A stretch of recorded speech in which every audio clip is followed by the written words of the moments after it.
চলেন এই ওড়না সেলাইয়ের মেশিনের কাজগুলো সব শেষ করে ফেলি। আমি যেহেতু কুশি কাটার কাজ পারি না, তার জন্য আমি লেস কিনে নিয়ে এসেছি এবং মাঝখান দিয়ে আমি লেসগুলোকে ভালো করে বসিয়ে নেব।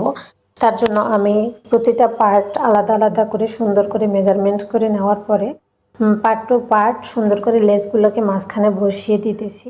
এবং এভাবে বসালেই মনে হবে যে এটা কুশি কাটার কাজের মতো, যেহেতু আমি কুশি কাটার কাজ পারি না সেক্ষেত্রে আমি লেসগুলোকেই ব্যবহার করলাম।